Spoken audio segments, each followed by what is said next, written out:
지난 시간에는 우리가 첫 번째 헬라어 기본 문법에 관한 알파벳을 공부를 했습니다. 그래서 알파벳은 대문자와 소문자로 있었고, 그 다음에 그 알파벳을 가지고 우리가 쓰는 연습을 했습니다. 그리고 알파벳 송을 그러니까 우리가 한번 배워봤습니다. 한번 알파벳 송을 해볼까요? 알파, 베타, 감마, 델타, 엡실론, 제타, 에타, 데타, 이오타, 카파, 람다, 미니, 크시, 오미크론, 피로, 시그마, 타우, 윕실론, 피키, 푸시, 오메가. 아이고, 잘하십니다. 주중에 아주 그래도 연습을 하셨다는 모습이 보여서 참으로 기쁩니다. 저번 시간에 이어서 계속 우리가 기본적인 헬라어 문법을 하기로 하겠습니다. 근데 시작하기 앞서서 잠깐 제가 역사적인 얘기를 저번 시간에 했던 것으로 기억하는데 한번 상기하기 위해서 우리가 배우는 이 헬라어 기본 문법은 어떤 헬라어라고 했습니까? 예, 코인의 헬라어라고 했습니다. 그래서 코인의 방언이다 이렇게 얘기를 했습니다. 그래서 우리가 그 헬라어에 대한 역사를 살펴보면 고전기와 코인의기와 비잔틴기와 현대 모던 그리그로 이렇게 생각할 수 있다. 근데 우리가 배우고자 하는 이 코인의 헬라어는 신약 성경이 기록되어 있는 그 헬라어이고, 이 코인의 헬라어의 시기는 BC 330년에서 AD 330년, 그러니까 총 660년 정도의 기간을 가지고 사용되었던 언어다. 코인이라는 뜻은 common, 영어로 하면 common, 그러니까 보편적이고 보통이고 universal, 많은 대중들이 사용하던 언어였다. 이렇게 얘기를 했습니다. 주님께서 오셨을 때가 정확히 중간이죠. 그러니까 BC 330년, AD 330년이니까 주님께서 오셨을 때의 그 상황을 보면 우리가 이스라엘 역사를 보면 모세를 통해서 이제 애굽을 나오게 됩니다. 그렇죠? 그래서 광야를 지나서 이제 가나안에 들어가게 되는데, 그 가나안에 들어가면 이제 우리가 구약 성경을 보면 이제 사사 시대라고 합니다. 사사들, 영어로는 이제 저지라고 하는데 판관이라고 하죠. 판단하는 그 사사 시대를 거칩니다. 사사 시대를 거치는데 이스라엘 민족들이 이제 왕을 요구합니다. 여호와 하나님께 우리에게 왕이 필요합니다. 다른 나라들도 다 왕이 있지 않습니까? 그랬을 때 하나님께서 선지자들을 통해서 뭐라고 말씀하시냐면, 내가 왕인데 무슨 왕이 또 필요하느냐. 하나님이 아버지시오 왕이시오 부모님이신데, 그렇잖아요. 그래도 이스라엘 민족은 요구를 합니다. 하나님께. 그래서 그렇다면 왕을 세우도록 하자 해서 이제 선지자를 통해서 이제 왕을 세웁니다. 그래서 이스라엘 민족의 첫 번째 왕이 아시겠지만 사울 왕이라는 사람이었습니다. 그래서 성경을 보면 키가 굉장히 크고 준수한 사람이다. 그러니까 용모가 아주 빼어난, 말 그대로 좀 우리 어느 나라를 한 나라를 대표하는 지도자라고 한다면 그런 외모도 중요하지 않겠습니까? 그래서 이제 사울 왕이라는 사람이 이제 이스라엘의 그 첫 왕이 됩니다. 그 다음 왕이 여러분들도 잘 아시는 다윗 왕, 그죠? 그래서 골리앗을 이 돌팔매로 해서 이렇게 그 블레셋의 그 장군 골리앗을 이렇게 무너뜨렸던 아마 그런 이야기는 우리가 주일학교 때도 많이 듣던 이야기입니다. 그래서 두 번째가 이제 다윗 왕이었습니다. 그 다음에 이제 다윗 왕 이후에 이제 솔로몬 왕이죠. 그래서 이 세 왕을 이스라엘이 거칩니다. 근데 솔로몬 이후에 여로보암과 르호보암으로 이렇게 왕국이 갈라지게 됩니다. 이스라엘 왕국이. 이게 무슨 문제로 이제 갈라지게 되냐면 이제 세금 문제로 이게 갈라집니다. 그래서 이제 북이스라엘과 남유다라는 나라로 이렇게 남북 왕조 시대가 시작되게 됩니다. 그런데 이제 이 북이스라엘은 남이스라엘보다 먼저 멸망을 합니다. 제가 기억하기로 한 300년 정도 먼저 이제 왕조가 끝납니다. 그래서 북이스라엘은 그 아시리아라고 하는, 지금으로 얘기하면 터키가 되겠죠. 아시리아에 이렇게 포로로 잡혀갑니다. 멸망당해가지고. 그 다음에 이제 한 300년 이후에 그 남유다 역시 그 바벨론에 의해서 멸망을 당합니다. 그래서 모든 사람들이 이제 바벨론 왕에 의해서 이 바벨론의 통치를 받고 포로로 다 잡혀갑니다. 우리도 알다시피 예전에 그 전쟁이 나고 그러면 다 포로가 되어지고, 그죠?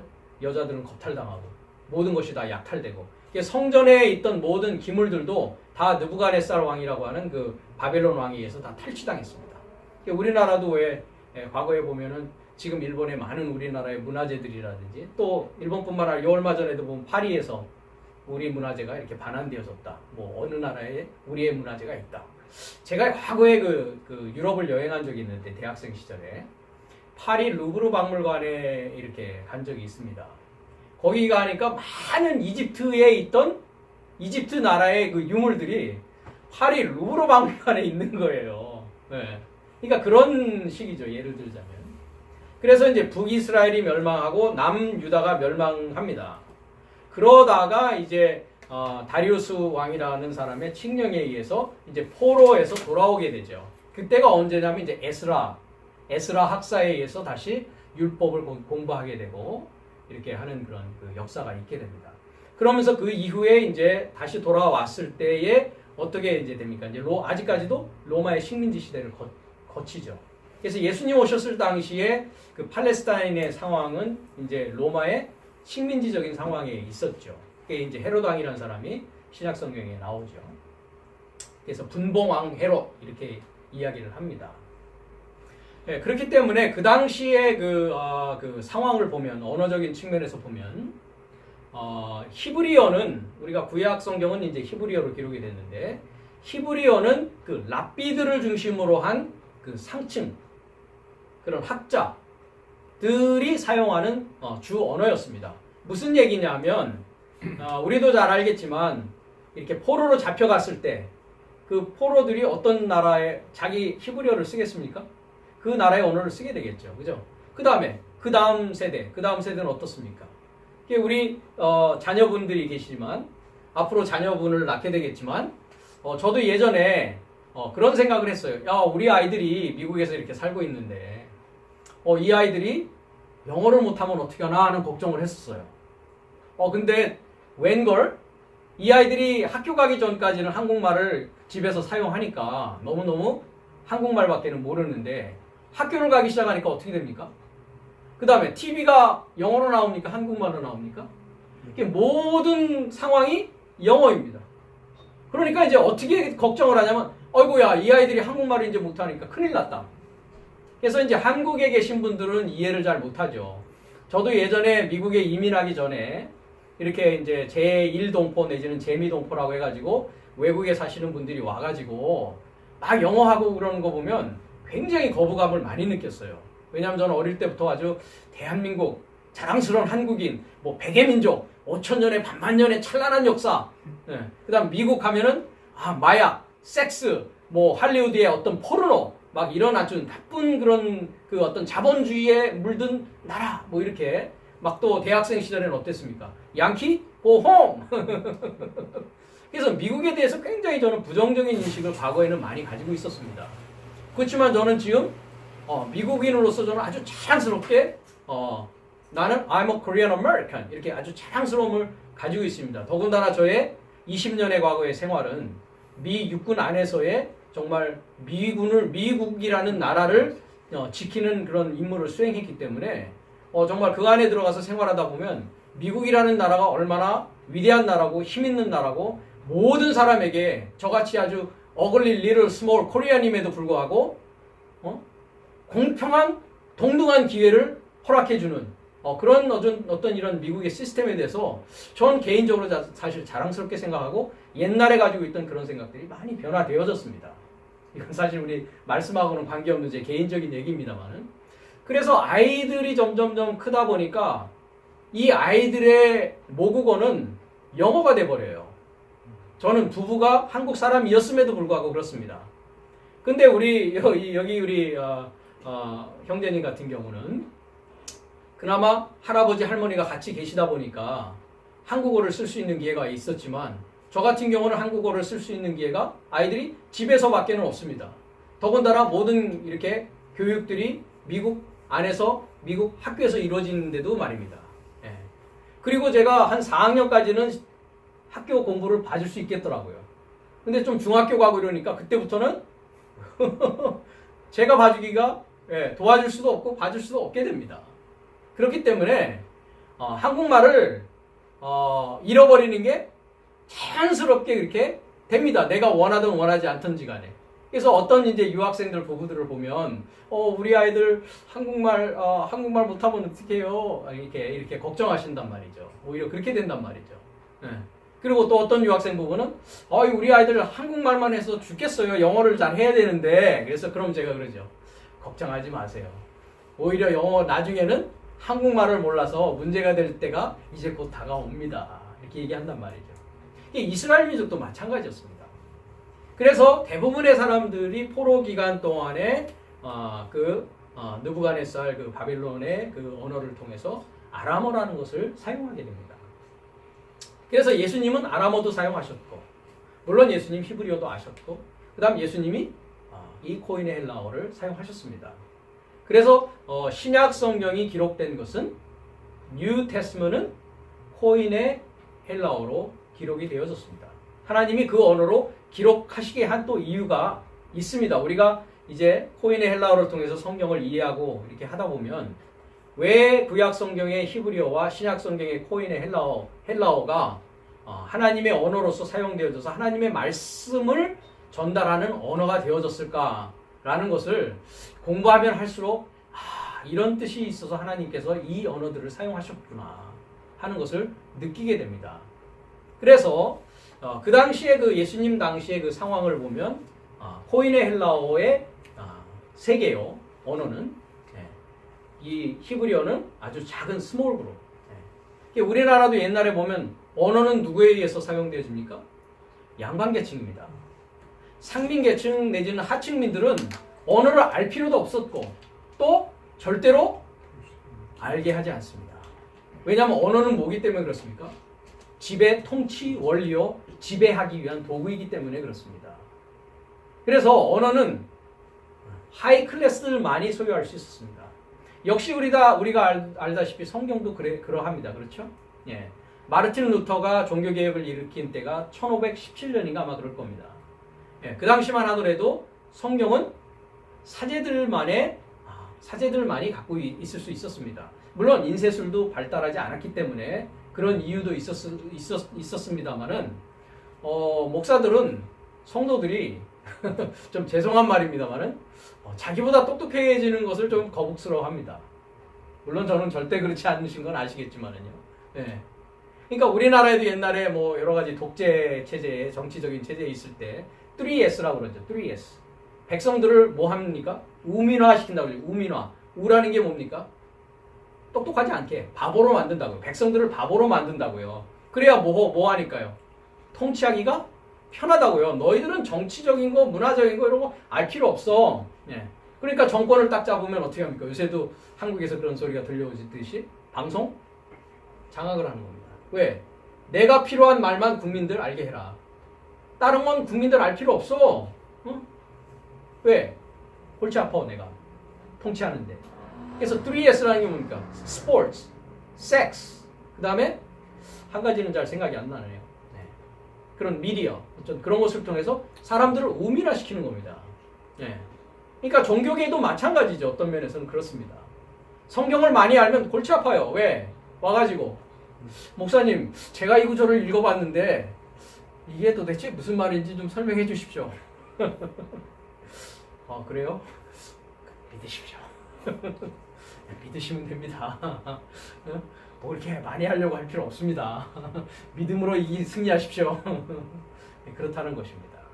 그래서 그 당시만 하더라도 이제 마르틴 루터 사제가 이제 그 캐톨릭 사제로 있으면서 그 뉘른베르크라는 성당에 이제 이렇게 100가지의 그 퀘스천을 이렇게 붙였죠. 그죠? 그래서 점점 어쨌든 문명이 발달하고 인쇄술이 발달하면서 지금은 어떤 상황이 됐습니까? 누구나 다 성경을 소유할 수가 있습니다. 심지어 호텔에 가면은 기도원이라는 성서 옆에서 무료로 성서 가져가라고 호텔에 놓습니다. 그렇죠? 네. 그런 상황까지 왔습니다. 근데 이제 어떤 상황까지 우리에게는 와 있습니까? 이제 번역 성경에 의지하는 것이 아니라 이제 원문 성경으로 성경을 볼 수 있는 시대가 이미 도래했습니다. 도래했고 이미 그것으로 공부를 하고 있고 많은 사람들이 이제 이 헬라어 또 히브리어를 통해서 성경을 올바르게 깨달을 수 있게 되는 시대가 이미 우리에게는 벌어지고 있고 앞으로 크리스찬이라고 하면 헬라어와 히브리어로 성경을 이해하는 시대가 반드시 올 것이고 또 그렇게 되게 될 것입니다. 그래서 그런 그 역사적인 배경을 가지고 있습니다. 그래서 우리가 신약 성경은 코인의 헬라어로 이렇게 기록되었고 예수님 당시의 상황은 그러했다. 이렇게 잠깐 언급을 합니다. 헬라어는 24개의 문자로 되어 있으며 고에는 3문자가 더 있었다. 저번 시간에 우리가 잠깐 봤던 말씀이고요. 얘기고요. 영어의 알파벳이란 명칭은 헬라어의 알파와 베타에서 유래했다. 헬라어 문자는 17개의 자음과 7개의 모음, 총 24개의 문자로 구성되어 있다 했습니다. 자, 그 중에 이제 7개의 모음을 우리가 한번 살펴보는 시간을 갖습니다. 이렇게 모음을 보면 3가지의 우리가 분류를 했는데요. 먼저는 단모음이 있습니다. 단모음. 단모음이라는 건 말 그대로 뭡니까? short. 그죠? short vowel. short vowel. 그러니까 모음의 길이가 짧다. 단모음이라고 하고요. 그 다음에 장모음이라는 것은 단모음에 비해서 길이는 좀 길다. 이렇게 되어 있습니다. 자, 그러면은 단모음을 보면 이 알파벳의 이름은 알파죠. 그죠? 그래서 아 사운드라고 했습니다. 그 다음에 엡실론. 엡실론은 에. 그 다음에 이오타는 이. 그 다음에 오미크론 오. 윕실론은 위 했습니다. 그 다음에 장모음을 보면 역시 알파. 그래서 여기 점을 이게 2개를 한 것은 장모음이라는 표시입니다. 그래서 알파는 아. 에타는 장모음 에. 이오타는 역시 같죠? 이. 오메가는 오. 그 다음에 윕실론은 위 합니다. 근데 우리가 여기서 단모음과 장모음을 비교해보면 똑같은 알파벳인데 단모음이 될 때가 있고 장모음이 될 때가 있다 하는 것을 아마 보실 수가 있습니다. 그렇죠? 예. 알파 같은 경우는 단모음 아가 될 때가 있고 장모음 아가 될 때가 있습니다. 그 다음에 이제 이오타는 장모음 이일 때가 있고 단모음 이일 때가 있고 그 다음 윕실론은 단모음 위일 때가 있고 장모음 위일 때가 있습니다. 그렇다면 어떤 때 장모음이 되고 어떤 때 단모음이 되는가 궁금하지 않습니까? 그렇죠? 네. 우리가 단모음이 될 때는 반드시 우리가 이제 음절이라는 것을 이제 밑에서 배우는데 여기 보면 음절이라는 것은 한 개의 모음이 있어 발음할 수 있는 소리의 최소 단위라고 합니다. 제 성이 김이죠. 김. 자, 김은 어떻게 구성되어 있습니까? 기역이라는 자음과 이라고 하는 모음과 미음이라고 하는 자음으로 구성되어져 있습니다. 그렇죠?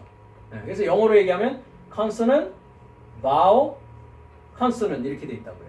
자음, 모음, 자음. 그렇죠?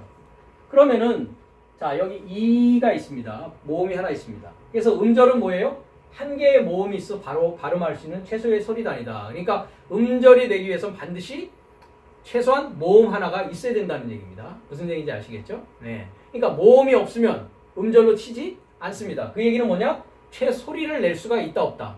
소리를 낼 수가 없습니다. 네. 소리를 낼 수가 없습니다. 없습니다. 그래서 이라고 하는데요. 자 여기 보면은 모음 다음에 뭐가 왔습니까? 자음이 왔죠. 모음 다음에 자음이 왔을 때는 어떻게 됩니까? 이것을 뭐라고 그러냐? 유식한 말로 폐음절이라고 합니다. 뭐라고 한다고요? 이 폐라는 게 무슨 뜻이냐면 이 한문입니다. 다들 폐 해가지고 이 영어로 하면 closed syllable 이렇게 합니다. 뭐라고요? closed syllable. 그러니까 syllable인데 어떻게 돼 있다고요? 닫혀 있다. 이게 닫혀 있다라는 얘기는 뭡니까? 이 자음 때문에 이 모음이 더 이상 소리가 더 내지 못하고 딱 닫히게 된다 이겁니다. 근데 모음이 없이 하면 어떻게 됩니까? 기 할 수 있죠. 그 얘기는 뭡니까? 내가 숨이 있는 한 계속 길게 낼 수가 있죠. 그러니까 이오타 같은 경우에 단모음이 될 때는 어떤 때에 단모음이 되겠습니까? 그 이오타 다음에 자음이 올 때는 소리가 딱 클로즈 되니까 단모음이 될 수밖에 없습니다. 무슨 얘기인지 이해가 되시겠죠? 근데 이오타가 장모음이 될 경우에는 그 다음에 모음이 온다 안 온다? 모음이 오지 않습니다. 그렇기 때문에 기 하고 할 수 있죠. 근데 김 하면 어떻게 됩니까? 탁 닫혀버리죠. 입이 닫힌다고요. 그래서 그걸 폐음절이라고 합니다. 그러니까 이라는 게 다음에 모음이 안 오면 이게 어떻게 됩니까? 개음절이라고 합니다. 이것을 그래서 개음절. 개라는 건 10개자죠. 한 번을 쓰면 이렇게 10개자, 10개자 열려져 있다. 그래서 이걸 오픈 실러블이라고 합니다.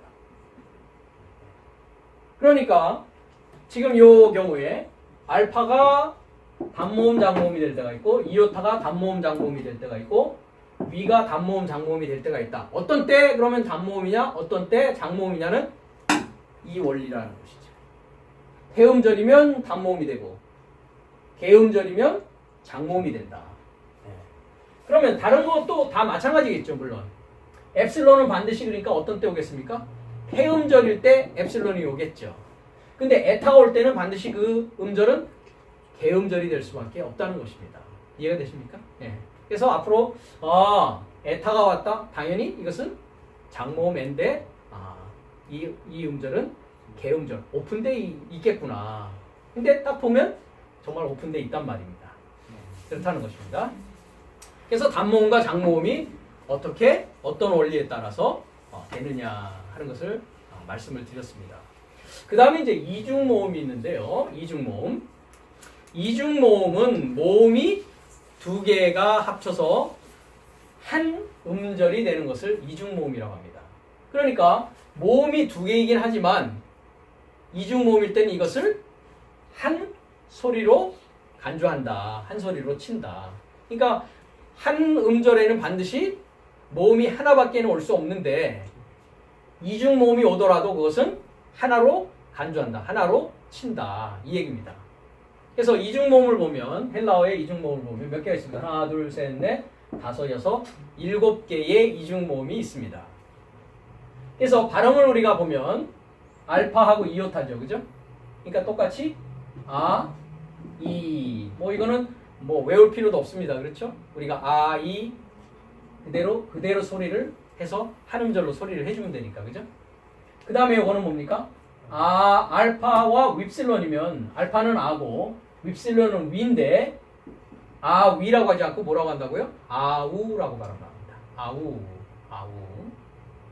그 다음에 엡실론과 이오타 하니까 이 이것도 외울 필요는 없겠죠. 그죠? 왜냐? 요것만 알고 있으면 그대로 발음해주면 되니까. 그렇죠? 예. 그 다음에 요거를 좀 주의해야 됩니다. 이 소리는 요거는 엡실론은 에고 윕실론은 위인데, 그죠? 그러면 뭐가 돼야 됩니까? 에 위가 되어야 되는데 에 위로 발음하지 않습니다. 유라고 발음합니다. 유. 그러니까 이거는 외워야 되겠죠. 그죠? 이것은 이제 주의해야 될 이중모음입니다. 자, 그 다음에 보면 오미크론은 O, 이오타는 E니까 OE. 이것도 역시 외울 필요가 없겠죠. 그대로 되는 거니까. 예. 그 다음에 오미크론은 O 사운드, 윕실론은 위 사운드인데 그럼 이제 O 위가 돼야 되는데 어떻게 됐습니까? 우라고 발음합니다. 우. 그러니까 지금 이 U라는 사운드와 우라는 사운드 요거는 염두에 두셔야 됩니다. 기억하고 있어야 됩니다. 왜냐? 소리 나는 대로 발음이 나는 것이 아니기 때문에. 그 다음에 윕실론과 이오타. 이거는 윕실론은 위, 이오타는 이니까 좀 더 길게 발음하면 된다. 이렇게 생각하면 되겠죠. 그죠? 그래서 윕실론과 이오타는 위라고 발음합니다. 그럼 유사범님 하시면 저렇게 유를 맞습니다. 예, 그렇습니다. 예, 맞습니다. 그러니까 엡실론과 윕실론이 올 때는 에위라고 하지 않고 유라고 한다. 유라고 한다. 그래서 요 유라는 발음과 우라는 발음, 아우 정도는 그렇게 아주 혼동되지는 않는데 요 유라는 발음과 우라는 발음은 조금 이렇게 염두에 둬야 된다. 좀 주의를 해야 된다. 이렇게 말씀을 드리고 싶습니다. 자, 그 다음에 다음 자음 변화에 주의해 주십시오라고 했습니다. 다음 자음 변화에 주의해 주십시오. 자, 이 알파벳 이름이 뭡니까? 로라는 알파벳입니다. 로. 근데 사운드, pronunciation 어떻게 됩니까? 리을 발음이라고 그랬죠. 그죠? 영어로는 R 발음입니다. R 발음. 근데 이 로라는 단어가 단어 처음에 올 때, 그러니까 이 로라는 알파벳이 단어 처음에 올 때는 앞에 히읗 발음을 하고 모음을 해준다. 이렇게 발음한다. 무슨 얘기냐면 이런 얘기입니다.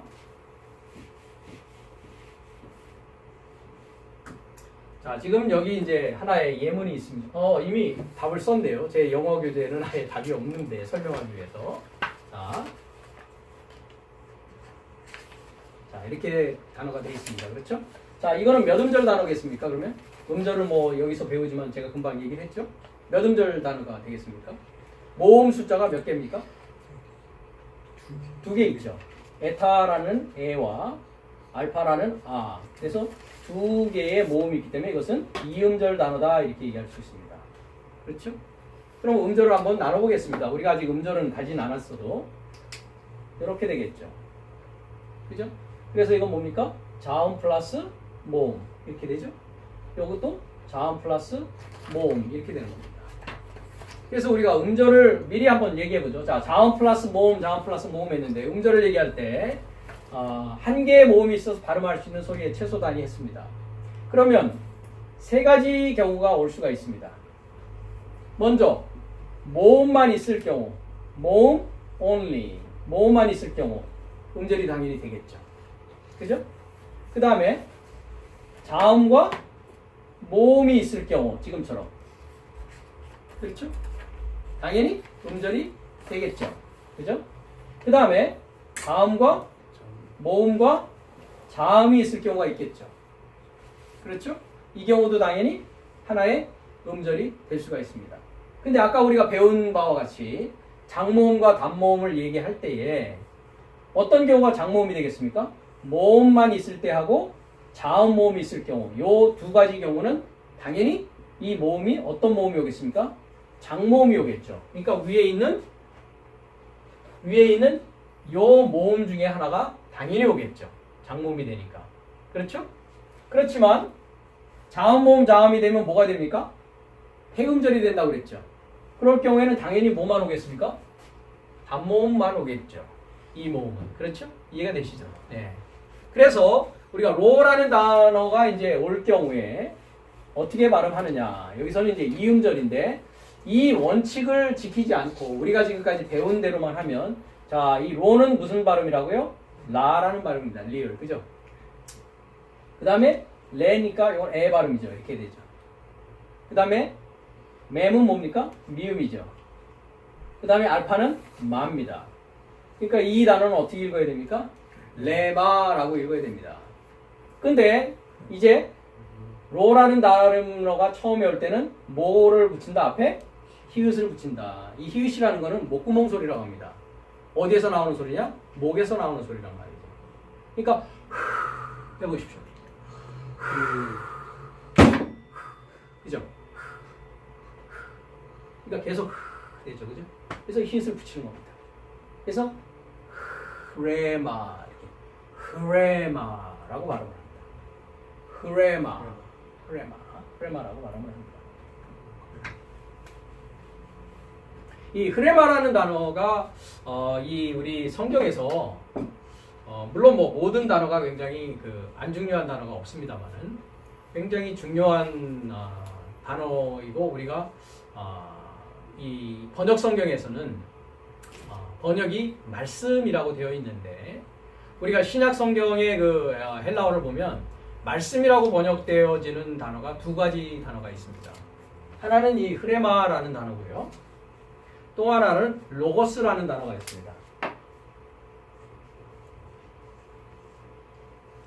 로고스.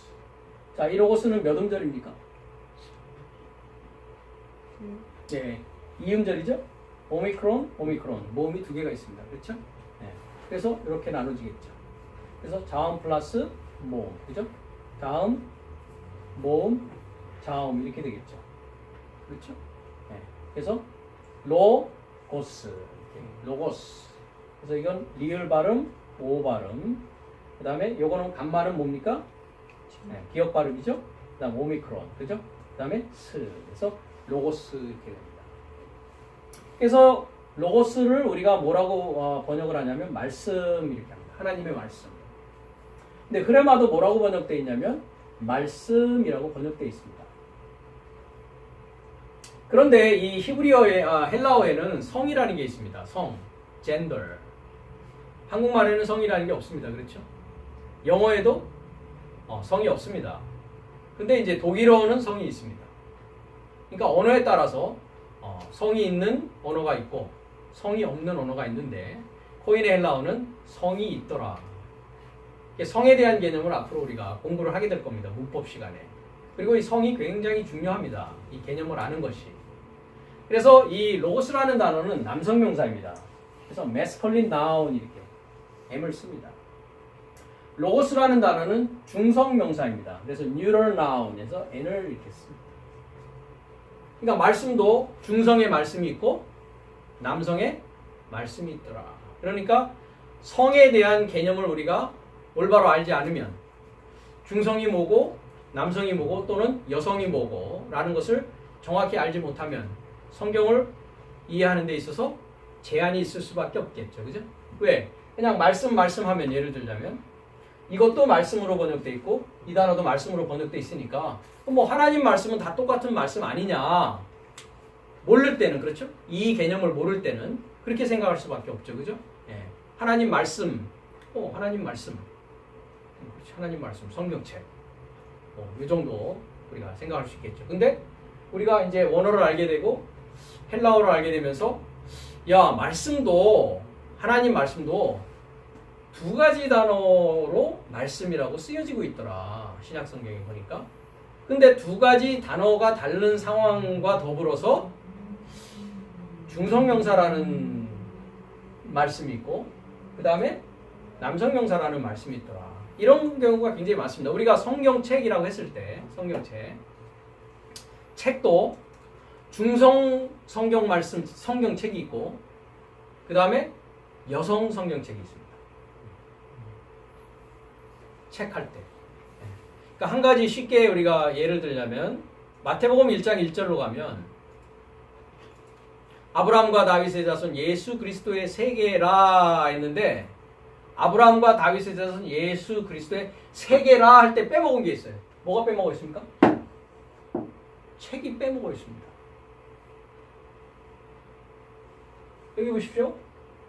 아브라함의 아들 다윗의 자손 그리스도 예수의 세계라 여기서 끝냈어요. 근데 영어는 뭐가 되어 있습니까?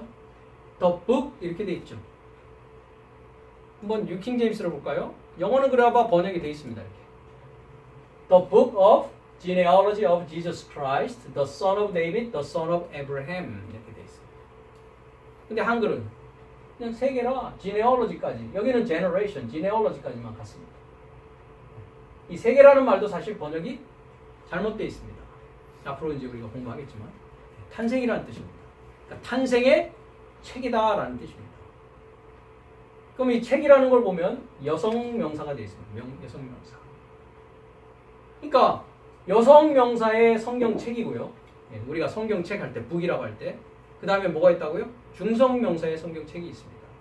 마찬가지로 말씀도 여기는 남성 말씀이고 여성 말씀이 있습니다. 그런데 우리가 구약으로 가보면 책 얘기가 나왔으니까 구약에 가면 세페르라고 합니다. 하나님의 말씀 책을 뭐라고 그런다고요? 세페르. 세페르 이렇게 씁니다.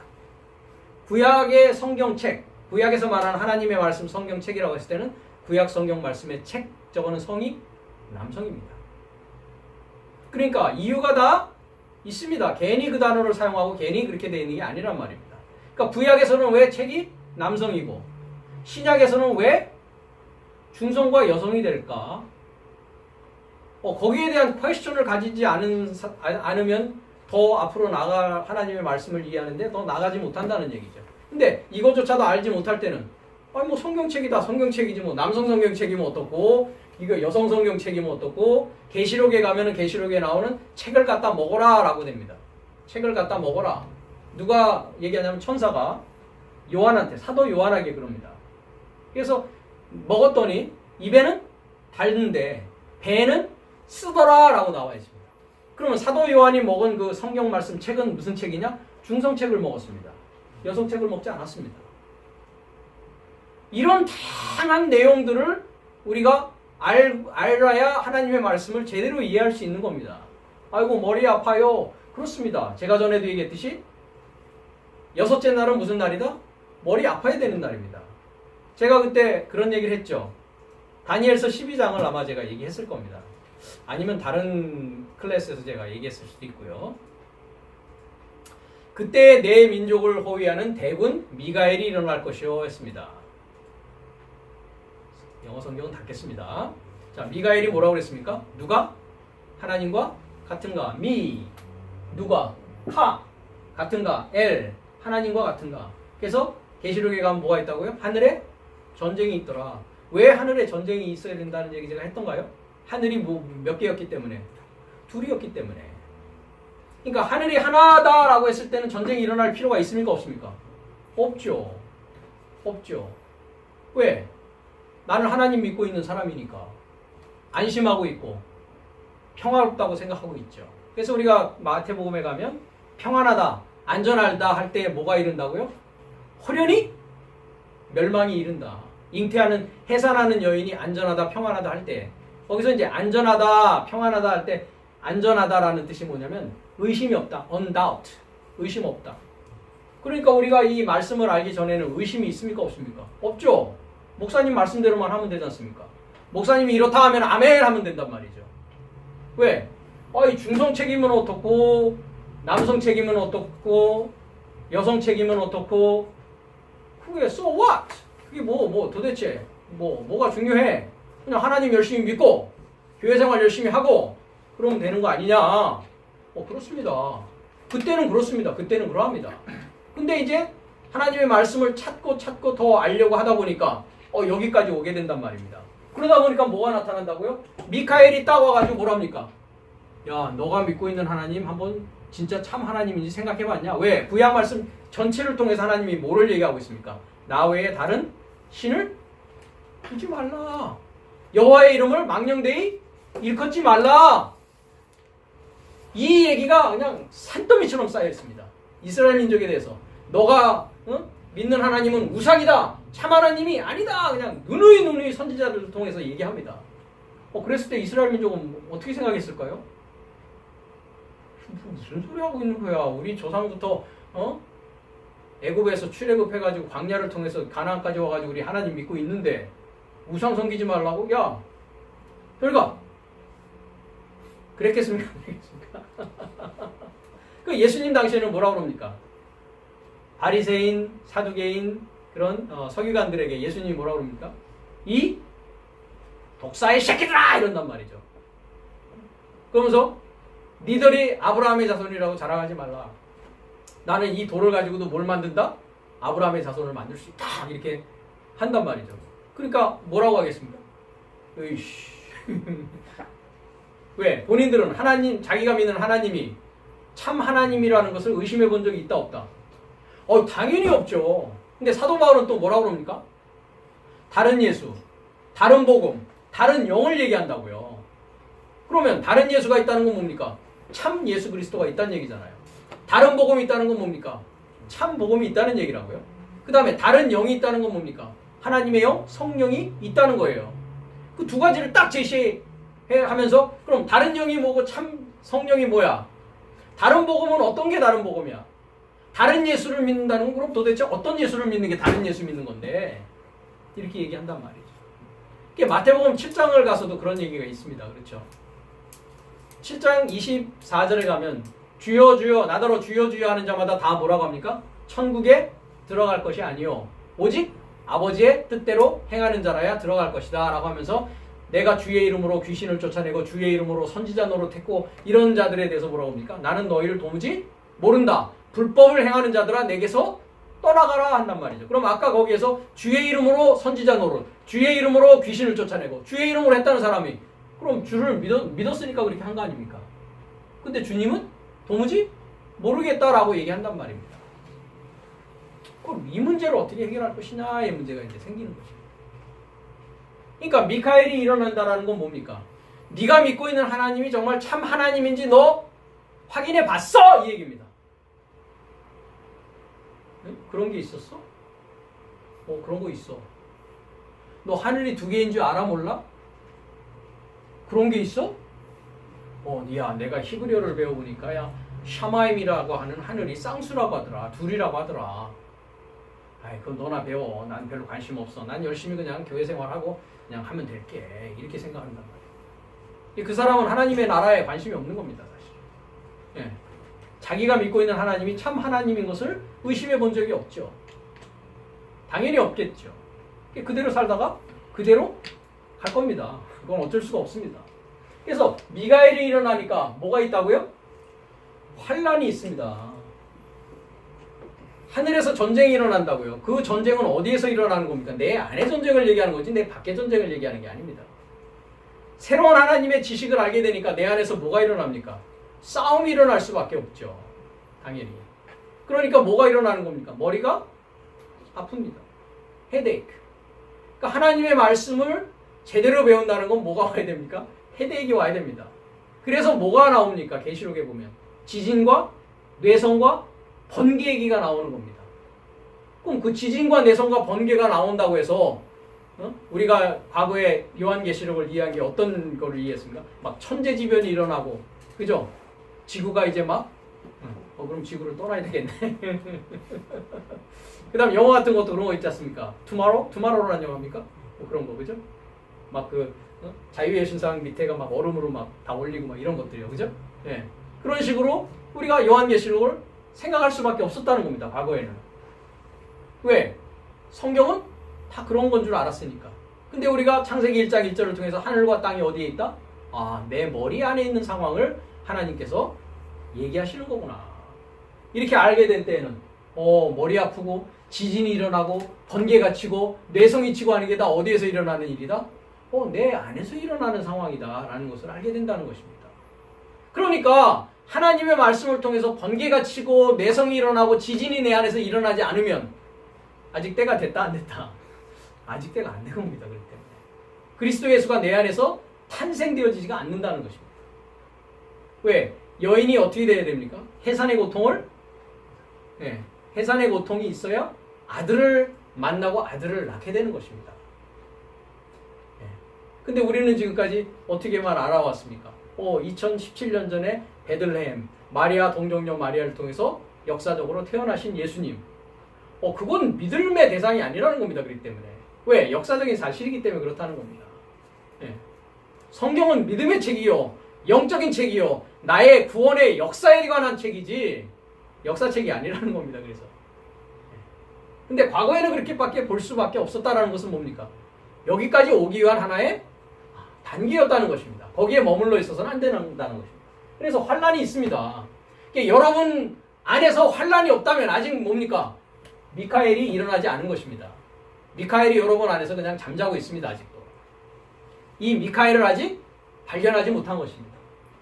그래서 이는 개국 이래로 여러분이 탄생한 이래로 여러분이 나라입니다. 전에는 누구의 나라였습니까? 세상 나라 백성이었습니다. 지금은 하나님 나라의 백성 되고자 이 환란을 우리가 겪는 것입니다.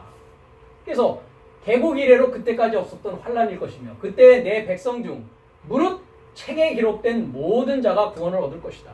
그럼 책에 기록되지 않은 자는 구원 얻지 못합니다.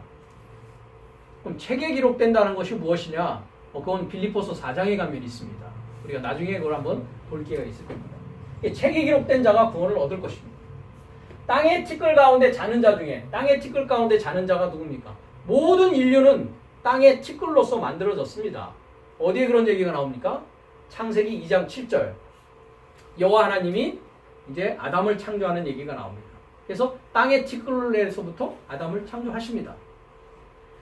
그 중에서 깨어서 영생을 얻는 자도 있겠고, 그죠? 그럼 깨어서 영생을 얻는 자는 어떤 자겠습니까?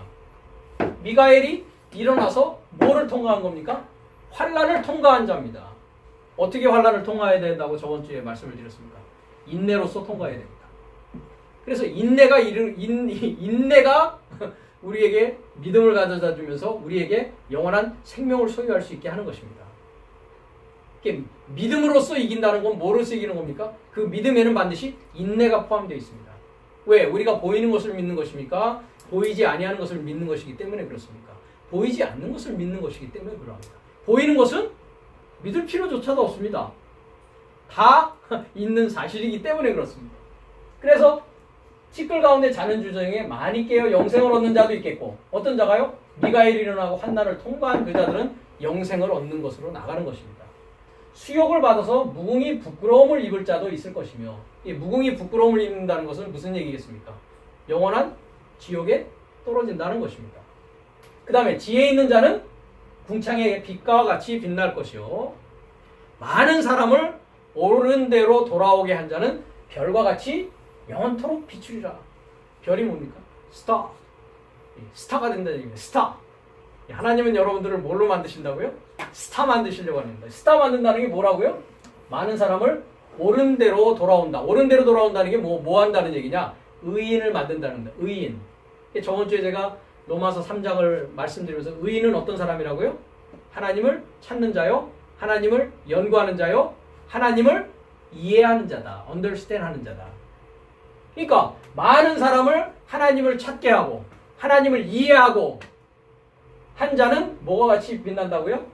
별과 같이 영원토록 빛날 것이다. 그러면서 뭐라고 합니까? 다니엘아 합니다. 다니엘. 다니엘이라는 이름의 뜻은 단 하면 judge만, judge. 엘 하면 뭡니까? 아까도 엘이 있었죠. 미카엘, 엘, Almighty God. 그러니까 하나님. 그러니까 하나님의 뭡니까? judgment이니까 하나님의 심판. 그거를 다니엘이라는 이름입니다. 다니엘. 다니엘. 그래서 다니엘아. 다니엘 1840번 나온 김에 한번 사전을 볼까요?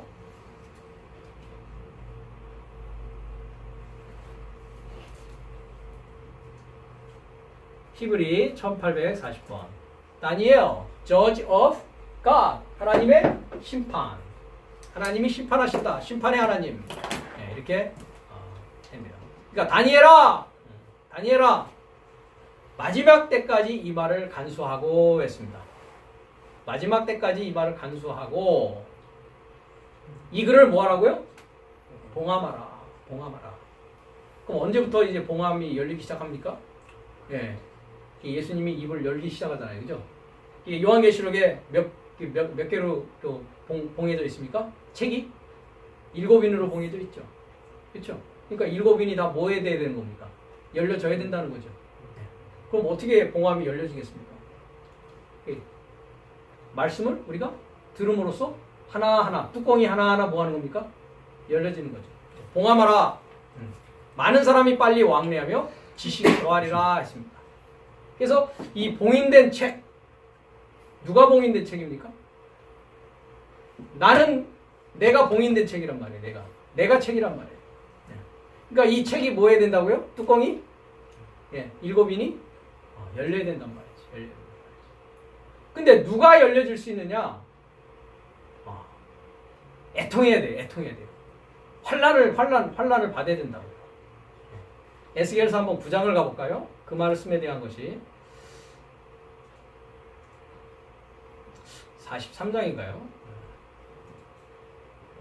제가 우는 자라고 나오는데요. 에스겔서 한번 아마 43장 정도로 알고 있는데 한번 보도록 하겠습니다. 9장, 9장이 맞네요. 제가 기억이 맞았습니다. 자, 한번 에스겔서 9장 1절부터 보겠습니다. 그가 또 큰 소리로 내 귀에 외쳐 가라사대 이 성읍을 관할하는 자들로 성읍을 관할하는 자 그러니까 성이 있지 않습니까? 그죠? 성읍을 뭐 한다고요? 관할하는 자들로 각기 뭐요? 살육하는 기계를 손에 들고 나오게 하라 하시더라. 누가요? 여호와 하나님께서 성읍을 관할하는 자들에게 뭐 들고 나오라고요? 죽이는 기계예요. 살육한다는 게 뭡니까? 죽이는 기계를 갖고 나오라. 2절입니다. 내가 본즉 6사람이 북향한 윗문길로 쫓아오는데 각 사람의 손에 살육하는 기계를 잡았고 그 중에 한 사람은 가는 베옷을 입고 허리에 서기관의 먹그릇을 찼더라. 자, 그러니까 전부 몇 명입니까? 7사람이죠. 6사람은 뭐 갖고 나와요? 예, 죽이는 기계를 갖고 나옵니다. 한 사람은 여기에 뭐를 찾다고요? 서기관의 먹그릇을, 예, 잉크홍 먹그릇을 찾다고요. 그들이 들어와서 놋제단 곁에 서더라. 그룹에 머물러 있던 이스라엘 하나님의 영광이 올라 성전 문지방에 이르더니 여호와께서 그 가는 베옷을 입고 서기관의 먹그릇을 찬 사람을 불러, 일곱째 사람이죠, 그죠? 이르시되 너는 예루살렘 성읍 중에 순행하여, 자, 예루살렘이라는 말씀의 뜻은 평화의 가르침이라는 뜻입니다. 평화의 가르침. 평화의 가르침 성이에요. 평화의 가르침 있는 성. 그러니까 이 예루살렘 성 밖에 있는 사람은 그냥 사망이라고 그랬잖아요, 제가. 그죠? 사망에서 와서 사망으로 가는 겁니다. 그럼 최소한 예루살렘 성 안에 있다는 것은 뭐예요? 하나님을 그나마 믿는다라고 하는 사람입니다. 왜? 평화의 가르침을 듣는다라는 사람들이니까요. 예. 그래서 예루살렘 성읍 중에 순행하여 돌아다니란 말이죠. 그 가운데 행하는 모든 가증한 일로 인하여 탄식하며 우는 자의 이마에 뭐하라고요? 표라라고요. 왜? 요 옆에 잉크 혼이 있죠, 그죠? 그럼 어떻게 하겠어요? 그거 가지고 뭐 하겠어요? 이마에. 오케이. 너 모든 가증한 일로 인하여 탄식하며 울고 있냐? 너 하나님을 깨닫고 싶어? 하나님 알고 싶어? 너 하나님 자녀 되고 싶어? 오케이, here you go. 뱀 이렇게 표를 한다고요, 그죠? 예, 표하라 하시고 5절 나의 듣는데, 그러고서 이제 그러면서 내가 또 듣고 있는데 그 남은 자에게 이르시되, 그 남은 자는 몇 명이 있습니까 이제? 예, 6명이 이제 있잖아요, 그죠? 예. 이르시되 너는 뒤를 쫓아, 그 사람 이제 뒤를 쫓아 갈 거 아닙니까?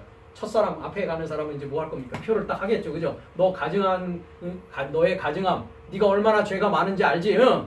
너 거기에 대해서 탄식하고 울고 있어? 하나님 이해하고 싶어? 알고 싶어? 구원받고 싶어? Yes sir, yes ma'am 하면 어떻게 해요? 오케이. 그 다음에 6명이 이제 뒤따라가죠, 그죠? 뒤따라가면서 뒤를 쫓아 성읍 중에 순행하며 뭐 하지 말라고요? 아껴보지 말라고요. No mercy, 자비를 베푸지 말라고요. 긍휼을 베푸지 말고 뭐 하라고요? 쳐서. 우리가 옛날에 그 조선왕조 그 500년이라는 걸 보면은 이방원이 누구를 칩니까? 선주교에서 이걸 가지고 정몽주를 치잖아요, 그죠? 머리를 그냥 쇠 몽둥이를 가지고 뭐 합니까? 아끼지 않고 그냥 긍휼을 베푸지 않고 뭐 합니까? 그냥 정적이잖아요. 정적을 제거하는 거잖아요. 살육하는 기계를 갖고 있으니까, 그죠? 그러면서 6절에 늙은 자와 젊은 자와 처녀와 어린아이와 부녀를 뭐 하라고요? 다 죽여버려라. 이마에 표 있는 자에게는 뭐 하지 말라고요? 걔들은 살려줄 거니까, 그죠? 가까이 말라. 내 성소에서 시작할지니라 합니다. 성소에서. 성소가 어디입니까? 예루살렘 성 안에 성소가 있잖아요, 그죠? 예루살렘 성 안에 뭐가 있냐면 하나님의 성소가 있어요. 그러니까 쉽게 말하면 우리 교회 안에 뭐가 있어요? 성전이 있잖아요. 또 뭐도 있어요. 뭐 식당도 있고, 그다음 뭐 있습니까? 뭐 오락실도 있고, 뭐 이렇게 모임 갖는 데도 있고, 그죠? 그러니까 성전에서부터 시작하란 말이죠. 이렇게 성소에서 시작할지니라 하심에 그들이 성전 앞에 있는 늙은 자들로부터 시작하더라. 늙은 자가 누굽니까? 장로부터 시작하라고. 장로. 성경의 늙은 자는 프레스베타리언 하면 장로교회 하죠. 장로를 늙은 자라고 합니다. 장로부터 시작하라고요. 높은 자부터 인정사정 볼 거 없단 말이죠, 그죠? 그래서 늙은 자부터 시작하더라. 7절 또 그들에게 이르시되 너희는 성전을 더럽혀 시체로 모든 뜰에 채우라. 이 유교 전쟁 영화 보면 어떻게 됩니까? 고지 전투를 보니까 시체가 그냥 막 쌓이잖아요, 그죠? 고지를 탈환하기 위해서, 그죠? 그러니까 끝난 다음에는 다 데려다 쌓아놔야죠, 그죠? 뜰에 채우라. 너희는 나가라 하심에 이제 그들이 나가서 성읍 중에서 치더라 합니다. 그러니까 이 표를 받고 있는 자가 어떻게 되는 겁니까? 가증한 일로 인하여 우는 자가 뭐 하게 되는 겁니까? 미카엘 소리를 듣고 그리스도 예수가 내 안에서 어떻게 하는 겁니까? 탄생되어지는 것이죠. 자, 에스겔서는 몇째 날이겠습니까? 5째 날이죠. 무슨 얘기인지 아시겠습니까? 성경은 이렇게 얘기를 하고 있습니다. 그러니까 누구나 예수를 믿으면 구원받는다라는 믿는다라는 것이 과연 무슨 내용이겠느냐라는 것이죠. 지금 믿는 자들이 죽고 있는 겁니다. 믿지 않는 자들은 죽지 않습니다. 그들은 그냥 죽음 자체이기 때문에 그렇습니다. 그래서 지금 우리가 흐레마 얘기를 하고 있는데요. 이 흐레마라는 것이 말씀이고 로고스라는 것도 말씀입니다. 자, 먼저 로고스라는 말씀을 잠깐 우리가 보겠습니다. 시간이 이제 거의 다 돼가는데요. 요한복음 1장 1절에 우리가 한번 가보겠습니다. 태초에 뭐가 있다고요? 말씀이 계시니라. 이 말씀이 하나님과 함께 계셨으니 이 말씀은 곧 하나님이시니라 했습니다.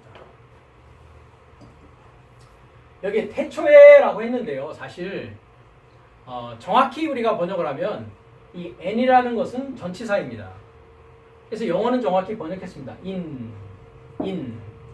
in이라는 것은 시간 전치사, 시간을 나타내는 전치사입니까? 장소를 나타내는 전치사입니까? 예, 장소를 나타내는 전치사입니다. 왜냐하면 어디? 안에라고 하기 때문에요. 근데 이 n이라는 전치사는 우리가 히브리어 그 알파벳을 보면 두 번째 단어를 베트라고 합니다. 베트. 이 베트라는 단어가 전치사로 쓰일 때 in이라고 합니다. 그래서 전에 우리가 창세기 1장 1절을 보니까 베레시트라고 할 때 그 베 어디 안에 레시트 할 때 뭐였습니까? 로시가 뭐였습니까? 머리.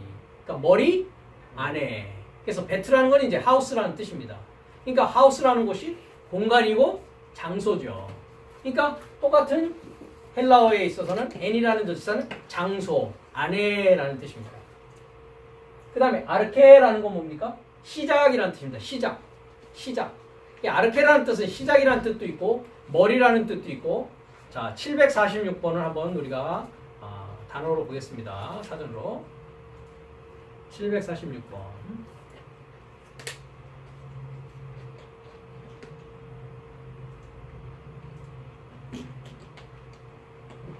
자, 한글 사전을 보니까 아르케라고 해서 뭐라고 되어 있습니까? 태초, 시작, 원인 이렇게 나오죠. 근데 여기 보십시오. 우리가 단어를 보면 본래, 역시 처음이라는 거죠. 본래, 원래, 처음에. 그 다음에 재난의 시작이라고 그러죠. 그 다음에 창세로부터, 시작으로부터, 시작이다 이렇게 나오는데 여기는 뭐라고 나옵니까? 정사 잡은 이 이렇게 나오죠. 이 정사 잡은 이라는 건 무슨 뜻이냐면 우두머리라는 뜻입니다. 통치자, 우두머리. 네.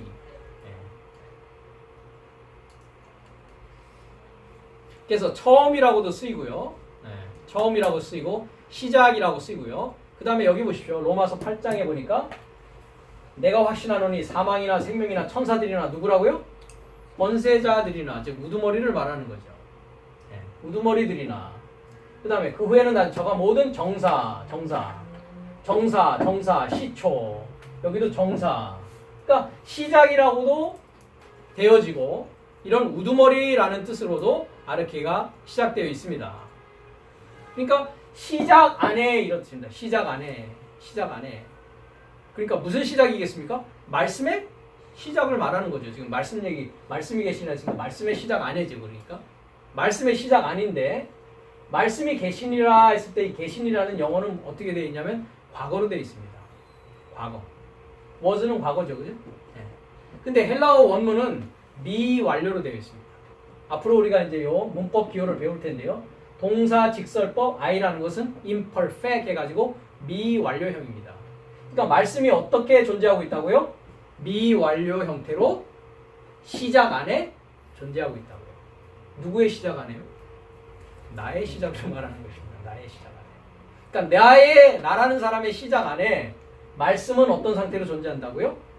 미완료 상태로 존재한다고요. 그럼 어떻게 돼야 되겠습니까? 말씀은 시라고 했습니까? 시는 하나님 말씀이라고 되어 있습니다. 그러니까 말씀이 내 안에서 어떻게 됩니까? 이제 예. 밭에 떨어져 있는 씨와 같은 거죠. 그럼 이게 어떻게 됩니까? 이제 싹이 나야 되겠죠. 그 다음에 점점 자라서 가지도 나고, 그죠? 그 다음에 잎도 나고, 그 다음에 열매를 맺어야 되겠죠. 그 다음에 그 열매가 다시 떨어져서 어떻게 됩니까? 똑같은 순환을 반복하게 되겠죠. 그러니까 이 씨의 시작은 어디에서 마치게 되는 겁니까? 열매에서 마치게 되는 겁니다. 열매. 그러면 이 열매가 다시 열매 안에는 뭐가 있으니까요? 또 씨가 있잖아요. 씨가 있어서 동시로 또 이렇게 씨가 열매, 씨, 열매, 씨. 이 순환이 반복되어지는 것입니다. 그럼 그 열매는 어떤 열매이겠습니까? 우리가 성경을 보면 어떤 열매라고요? 두 가지 열매가 나옵니다. 사망으로 열매를 맺느냐, 영생으로 열매를 맺느냐. 그러니까 미완료인 말씀이 내 안에서 싹이 나서 열매까지 도달하지 못하면 미완료 그대로 있겠죠. 그럼 미완료 그대로 있다는 것은 사망으로 열매 맺는 겁니까? 영생으로 열매 맺는 겁니까? 사망인 상태 그대로 있는 것입니다. 그래서 주님께서 그런 말씀하죠. 한 알의 밀알이 떨어져서 죽지 아니하면 열매를 맺을 수 있다 없다. 열매 맺을 수 없다라고 합니다. 그러니까 씨가 태어나게 위해서는 뭐 해야 됩니까? 죽어야 된단 말이죠. 죽지 않으면 씨가 나올 수 있다 없다? 안 나옵니다. 내가 옳다고 믿고 있는 그 사상을 고수하고 있는데 목이 뻣뻣하고 마음의 할례를 받지 못하고 있는데 하나님의 말씀이 들어와서 튀어날 수 있겠습니까? 하나님 말씀을 받으려면 그럼 내가 어떤 상태가 돼야 됩니까? 죽어야 된다는 얘기입니다. 그래서 주님이 돌아가신 겁니다. 왜? 내 안에서 씨가 나게 싹 틔우기 위해서 그런 것입니다. 예. 그러니까 말씀은 로고스죠. 이 로고스라는 말씀입니다. 남성 명사의 말씀입니다. 남성 명사의 말씀은 어떤 상태다?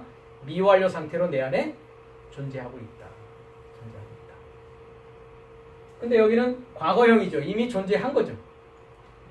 그 다음에 한국말은 계신이라 했어요. 말씀이 계신이라. 그죠? 저는 이것을 어떻게 해석하냐면 시작 안에 말씀이 미완료로 존재한다. 이렇게 해석합니다. 왜? 미완료형이기 때문에. 그러니까 미완료라는 건 반드시 뭐를 염두에 두고 하는 말입니까? 완료라는 것을 염두에 두고서 미완료라는 것을 얘기하고 있는 것입니다.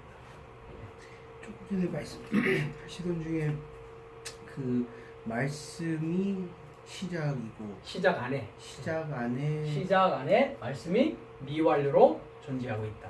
그 시작은 나의 시작. 나의 시작을 말합니다. 나의 시작입니다. 그 나의 시작은 결과적으로 어떤 시작이 되어야 되느냐? 복음의 시작이어야 됩니다. 복음이라는 건 다른 것이 아니라 복된 소식, good news. good news가 내 안에 뭐 해야 된다고요? 시작되어져야 됩니다. 근데 good news가 시작되지 않는다면 그냥 그대로 미완료 상태로 있겠죠. 그 good news가 시작되는 첫 소리가 무슨 소리입니까? 미카 엘 누가 참 하나님이냐라는 소식으로부터 시작되고 그때가 곧 뭐의 시작이라고요? 재난과 환란의 시작. 아까 그 재난의 시작이라는 거 있죠? 네. 머리 아프기 시작하는 겁니다. 그럼 머리 아프지 않으면 아직도 잠자고 있는 상태라는 것입니다. 그래서 말씀이 미완료 상태로 시작 안에 존재하고 있다. 그리고 이 말씀이 또 미완료입니다. 그죠? 미완료로 존재합니다. 어떻게? 프로스톤데온 하나님과 함께라고 되어 있습니다. 여기는 하나님과 함께. 근데 프로스라는 단어는 함께라는 단어가 아니라 향하여라는 단어입니다. 자, 우리가 한번 요 구절을 보겠습니다. 요한복음 1장 1절. 이제 시간이 다 됐으니까 요것만 하고 우리가 마치도록 하겠습니다. 자, 이 원전을 얘기하는 우리 제 바이블 소프트웨어입니다. 자, 요한복음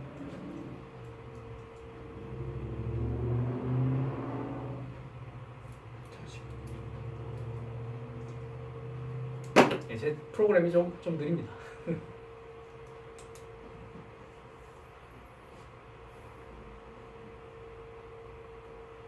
이 문제만 확인하고 우리가 마치도록 하겠습니다.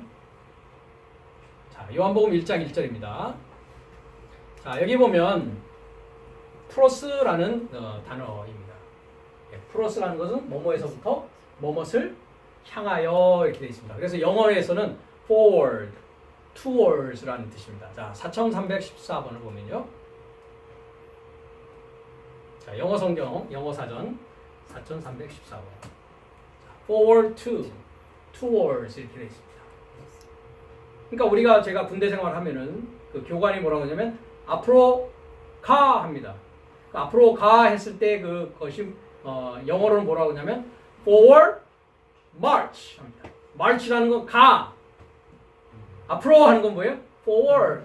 그러니까 어디를 향하여 가라 이 말입니다. 그러니까 향하여 그 하나님을 뭐 하고 있다고요? 향하여 존재하고 있다고요. 어떤 상태로? 미완료. 그러니까 내 안에 C가 미완료 상태로 있는데 그것이 완료가 되면은 어디에 도달한 게 되는 겁니까? 그 하나님 아버지에게 도달한 것이 되는 겁니다. 그래서 주님께서 뭐라고 합니까? 나는 길이요 진리요 생명이니 나로 말미암지 않고서는 아버지를 향하여 갈 자가 있다 없다? 네, 향하여 아버지를 향하여. 그러니까 말씀이 우리 안에 있는 거는 누구를 향해서 가기 위한 것입니까? 하나님을 향하여 가기 위한 것입니다.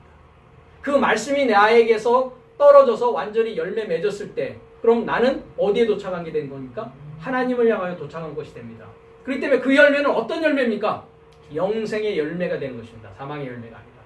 그러니까 나는 과거에 사망으로 열매 맺고 있던 상황에서 이제 그 씨가 미완료 상황에서 미카엘을 통해서 이제 내 안에서 자라나기 시작해서 열매까지 도달하면 나는 누구에게 도달한 것이다? 하나님에게 도달한 것이다.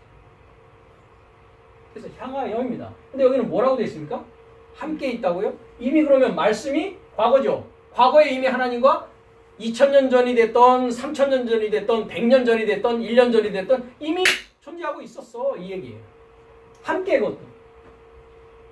자, 여기 성경을 보십시오. 성구사전 1장 역본대조를 보겠습니다. 자, 하나님과 함께 개역성경, 개역개정 하나님과 함께, 한문 하나님과 함께, 표준 하나님과 함께, 공동번역 하나님과 함께. 자, 영어 성경으로 갑니다.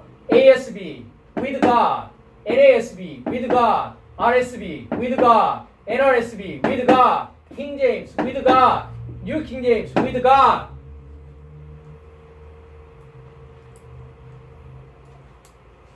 Darby with God, YLT with God, DBE in relation with God. 영어로 제가 하겠습니다. Come on now. What are you doing? Why did you translate like this? Didn't you even look at the dictionary about this or what? 여러분도 이제 이렇게 얘기하셔야 됩니다. Did you even look at the dictionary about the pros? Pros is forward, towards to. Why did you translate as with? Come on now. 그렇죠. 성경에 대한 이해가 완전히 바뀌어집니다. 하나님과 함께 과거에 was로 있었다는 것과 하나님을 향하여 미완료로 말씀이 이제 존재하기 시작하고 있다는 것과 전혀 다른 해석이 되어버립니다. 이런데도 원어 성경을 공부하지 않겠다고요? 그러고서 사망으로 열매 맺고 싶다고요? 그러면 no mercy. 아까 우리가 에스겔서 9장을 봤지 않습니까? 살육하는 기계에 당신들은 그냥 죽고 맙니다. 앞으로 나가지 않기 때문에 이마에 표를 받을 수가 없습니다. 이건 제 얘기가 아니라 하나님의 말씀입니다. 그래서 다음 시간에는 우리가 이 로고스 하나가 더 있나요? 네. 그리고 하나님은 자 여기는 관사가 없습니다. 분명히 여기는 관사가 있는 하나님입니다. 관사가 있다라는 건 뭡니까? 관사라는 건 지시와 한정을 하는 겁니다. 그죠? 예를 들자면 제 이름을 가진 사람이 여기 100명이 있다고 칩시다. 그건 뭡니까? 관사가 있습니까? 없습니까? 없습니다. 그죠? 그냥 김 하면은 뭡니까? 백사랑 김 다 김이에요. 그렇죠? 근데 더 김! Hey you! 더 김! You! 더 김! 그건 뭡니까? 김은 딱 그 한 사람을 지칭하는 것입니다. 이게 관사의 역할입니다. 그럼 여기서 더 가시라는 건 유일하신 참 하나님을 말하는 겁니다. 유일하신 참 하나님을 향하여 말씀은 미완료로 존재하고 있습니다. 근데 여기는 관사가 없는 하나님이 나오고 있습니다. 이와 같이 문법 하나하나를 따지고 성을 하나하나 따지고 시제를 하나하나 따져서 성경을 보아야만이 하나님의 말씀을 올바로 정확하게 이해할 수 있고 내가 영생으로 열매 맺는 데까지 자라날 수가 있는 것입니다. 그렇지 않으면 아무리 자라나고자 자기가 원한다 할지라도 여기까지 오지 않으면 자라날 수가 없습니다. 지금까지 자라난 것으로 여러분은 만족하시면 안 됩니다. 그렇기 때문에 하나님은 뭐라고요? 그 말씀인데 어떻게 존재하는 것입니까? 미완료 상태입니다. 여기도. 여기 하나님은 어떤 하나님입니까? 그러니까 미완료적 하나님인데 그 말씀이 미완료적 하나님이라고요. 그 얘기는 뭡니까? 말씀이 곧 뭐라고요? 말씀은 하나님입니다. 그렇죠? 말씀은 하나님인데 내 안에 씨의 상태로 있는 그 하나님은 완료된 하나님이다, 미완료된 하나님이다. 아직 미완료된 하나님으로 존재하고 있다는 겁니다. 하나님 자신이야 미완료 완료가 어떻게 있겠습니까? 그렇죠? 하나님 자신은 완료 하나님이십니다. 근데 이 얘기는 뭡니까? 내 안에 완전히 열매가 맺어서 열매가 영원한 생명의 열매로 되기 전까지의 존재하는 하나님의 상태는 내 안에 어떤 상태로 존재하고 있다? 미완료적 상태로 존재하고 있다. 그러니까 우리가 하나님의 말씀을 본다는 건 뭘 보고 있는 겁니까? 말씀을 보고 있다는 건 뭘 보고 있는 겁니까? 하나님을 보고 있는 겁니다. 그렇기 때문에 우리가 말씀 한자는 뭐라는 얘기입니까? 하나님이라는 얘기입니다. 하나님이라는 얘기입니다. 그러니까 여러분이 성경을 보면서 이 말씀 한 단어 한 글자 한 글자를 하나님으로 취급하지 않고 가볍게 여긴다면 여러분은 영생으로 열매 맺는 길로 나아가지 못할 것입니다. 왜? 말씀은 어떻게 뭐기 때문에요? 말씀은 하나님입니다. 말씀은 하나님이십니다. 근데 그 하나님은 아직 미완료적인 상태로 내 안에 존재하고 계십니다. 이것이 내 안에서 하나님은 그래서 뭐 하기를 원하십니까? 내 안에서 드러나기를 원하십니다. 나를 통해서 하나님이 완성되어지기를 원합니다. 어디 안에서? 내 안에서 완성되기를 원하는 것입니다. 각자 여러분의 안에서 하나님은 완성된 하나님으로서 존재하기를 원하는 겁니다. 그렇기 때문에 앞으로 우리가 히브리어를 공부하면 알겠지만 예호바, 하나님의 이름은 예호바라고 했습니다. 예호바라는 이름의 의미는 실체를 소망하는 이입니다. 실체를 소망하시는 분. 실체라는 건 뭡니까? 보이는 것을 실체라고 합니다. reality, actualize, 실체화되어지는 것. 그러니까 내가 하나님의 실체가 되어지는 것을 말합니다. 그것을 누가 소망하고 있다고요? 예호바라는 이름의 뜻이 그렇다는 겁니다. 실체를 소망하신다. 실존을 소망하신다. 그럼 실체가 무엇이고 실존이 무엇인가 하는 것은 또 우리가 얘기할 수 있는 시간이 있을 것입니다. 그래서 오늘은 이 로고스라는 것을 가지고 잠깐 우리가 살펴보았고 다음 시간에는 이 지금 우리가 교재에 나와 있는 흐레마라고 하는 중성의 말씀은 과연 어떤 말씀을 의미하는 것인가 라는 것을 성경 구절을 통해서 우리가 살펴보도록 하겠습니다. 다음 시간에 뵙겠습니다.